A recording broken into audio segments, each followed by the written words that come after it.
বিশ্বজুড়ে বাড়ছে পারমাণবিক অস্ত্র তৈরির এক অলিখিত প্রতিযোগিতা, যে প্রতিযোগিতায় চীন, রাশিয়া আর আমেরিকার মতো পরাশক্তি দেশের নাম শোনা গেলেও এই তালিকায় কখনো আসেনি বাংলাদেশের নাম। ভারত পাকিস্তানের কাছে পারমাণবিক অস্ত্র থাকলেও কেন বাংলাদেশের কাছে এই অস্ত্র নেই, কেন বাংলাদেশ পারমাণবিক অস্ত্র বানাচ্ছে না, এমন সব প্রশ্ন প্রায় শোনা যায়। পাকিস্তানের মতো দেউলিয়া দেশ পারমাণবিক অস্ত্র বানালেও কেন বাংলাদেশ বসে আছে, সেই অজানা কারণকে ঘিরেই আমাদের আজকের আয়োজন।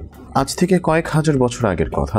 তখন মানুষ সবেমাত্র লোহার ব্যবহার শিখেছে, আর এই লোহার ব্যবহার শেখার পরই মানুষ ধীরে ধীরে আধুনিক হতে শুরু করে। এক সময় যার কাছে যত বেশি লোহার মজুদ থাকতো, যার কাছে যত বেশি লোহার তৈরি অস্ত্র থাকতো, তাকে সবাই মেনে চলত। সমাজেও তার ছিল প্রভাব প্রতিপত্তি। সময়ের সাথে মানুষ আজ আধুনিক হলেও লৌহ যুগের স্বভাব এখনো রয়ে গেছে আমাদের মনে। বর্তমানে যে দেশের কাছে যত বেশি অস্ত্র, যে দেশ পারমাণবিক শক্তিতে যত বেশি এগিয়ে, সেই দেশকে সবাই মেনে চলে। তাদের দেয়া নিষেধাজ্ঞার ভয়ে তটস্থ থাকে সবাই। এই পারমাণবিক শক্তি আজ আমেরিকা, চীন আর রাশিয়ার মতো দেশকে সুপার পাওয়ার দেশ হতে সাহায্য করেছে। পারমাণবিক শক্তিধর দেশের তালিকায় রয়েছে দেউলিয়া পাকিস্তান আর উত্তর কোরিয়ার মতো দেশের নামও। যে দেশগুলো অর্থনৈতিক শক্তির বিচারে বাংলাদেশ থেকেও পিছিয়ে, সেই দেশগুলোর কাছে পারমাণবিক অস্ত্র থাকলেও বাংলাদেশ স্বাধীন হওয়ার 5 দশক পেরিয়ে গেলেও পারমাণবিক অস্ত্র তৈরি করতে পারেনি। এর পেছনে শুধু অর্থনৈতিক নয়, লুকিয়ে আছে রাজনৈতিক কারণ। 1945 সালে প্রথমবারের মতো পারমাণবিক হামলা চালানো হয় জাপানের বুকে। তখন পুরো বিশ্বে আমেরিকার কাছেই ছিল এই অস্ত্রটি। ফলে আমেরিকার মোড়লগিরির কাছে হার মানতে হয় বাকিদের। আর এই ঘটনার পরই রাশিয়াও আধা জল খেয়ে নামে পারমাণবিক বোমা বানাতে। হিরোশিমা আর নাগাসাকিতে হামলার 4 বছর পরই রাশিয়া তাদের প্রথম পারমাণবিক অস্ত্র বানায়। রাশিয়ার পরেই তালিকায় চলে আসে চীন, ভারতের নাম। একাধিক দেশ পারমাণবিক অস্ত্র বানানোর পরই কমে আসে আমেরিকার দাপট।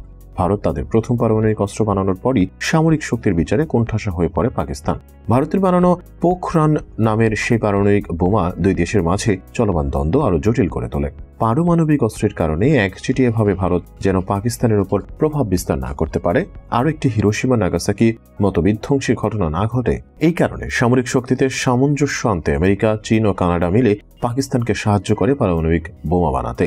1998 সালে মাস্টার মাইন্ড আব্দুল কাদের খানের নেতৃত্বে প্রথমবারের মতো পারমাণবিক অস্ত্র বানায় পাকিস্তান। 1945 সালের পরই পারমাণবিক শক্তির যুগে প্রবেশ করেছে বিশ্ব। প্রতিরক্ষা শক্তি বৃদ্ধি করতে বিশ্বের বিভিন্ন দেশ তাদের ভান্ডারে পারমাণবিক অস্ত্র যোগ করেছে। কিন্তু দক্ষিণ এশিয়ার দেশ বাংলাদেশ এখনও এই প্রতিযোগিতায় পিছিয়ে রয়েছে। বিশ্ব পরিস্থিতিতে সামরিক শক্তি বৃদ্ধি একটি গুরুত্বপূর্ণ বিষয় হয়ে উঠেছে। বিভিন্ন দেশ নিজেদের নিরাপত্তা নিশ্চিত করতে সামরিক শক্তি উন্নয়নের উপর জোর দিচ্ছে। দক্ষিণ এশিয়ায় পারমাণবিক অস্ত্রধারী দেশ ভারত ও পাকিস্তান তাদের সামরিক সক্ষমতা বৃদ্ধি করছে। এই অঞ্চলের ভূ রাজনৈতিক টানাপোড়েন এবং সীমান্ত সংঘাতের কারণে বাংলাদেশের মতো দেশগুলোর নিরাপত্তা ঝুঁকি ক্রমশ বাড়ছে। বাংলাদেশ বর্তমানে একটি প্রতিরক্ষামূলক নীতি অনুসরণ করে। দেশটি সীমান্ত সুরক্ষা, সন্ত্রাস দমন এবং আঞ্চলিক স্থিতিশীলতা বজায় রাখতে কাজ করছে। সেনাবাহিনী, নৌবাহিনী ও বিমান বাহিনীকে আধুনিক করার প্রক্রিয়া চালিয়ে যাচ্ছে। তবে পারমাণবিক অস্ত্রধারী দেশগুলোর তুলনায় বাংলাদেশের প্রচলিত সামরিক শক্তি সীমিত। পারমাণবিক অস্ত্র তৈরি করতে উন্নত গবেষণা ও উচ্চ প্রযুক্তিগত অবকাঠামোর প্রয়োজন।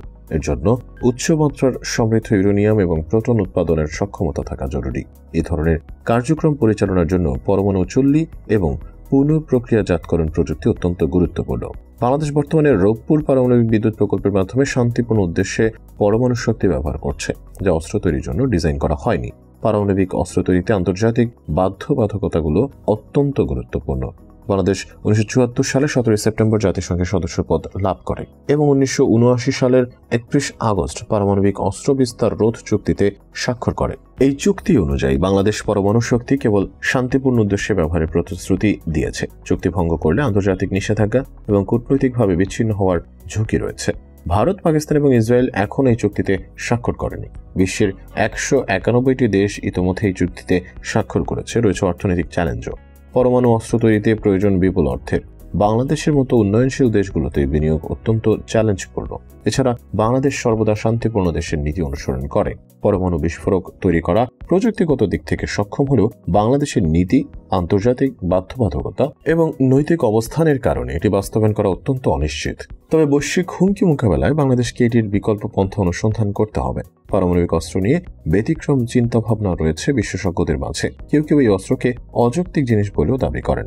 পারমাণবিক অস্ত্র এমন একটি জিনিস যার পেছনে বিলিয়ন বিলিয়ন ডলার ব্যয় করা হলেও এই অস্ত্রের আদৌ কোনো কাজ নেই। 1945 সালের পর 80 বছর কেটে গেলেও আজ পর্যন্ত এই অস্ত্র কেউ ব্যবহার করেনি। রাশিয়ার কাছে 5,580টি পারমাণবিক অস্ত্র থাকলেও ইউক্রেনের বিরুদ্ধে হামলা চালাতে আলাদাভাবে ইরান থেকে ড্রোন কিনতে হয়েছে।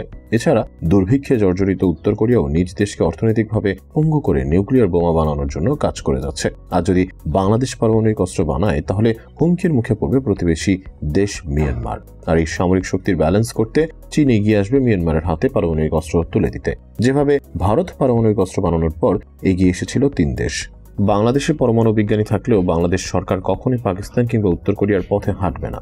বিশ্বের যেসব দেশ পারমাণবিক অস্ত্র বানানোর পরিকল্পনা করেছে সেসব দেশেই বেড়েছে দারিদ্র্যের সংখ্যা, বেড়েছে মুদ্রাস্ফীতি, পড়তে হচ্ছে অর্থনৈতিক নিষেধাজ্ঞার মুখে। তাই বাংলাদেশ সরকারও চাইবে না এমন কোনো সিদ্ধান্ত নিতে যে সিদ্ধান্তে দেশে গৃহযুদ্ধের পরিস্থিতি সৃষ্টি হবে।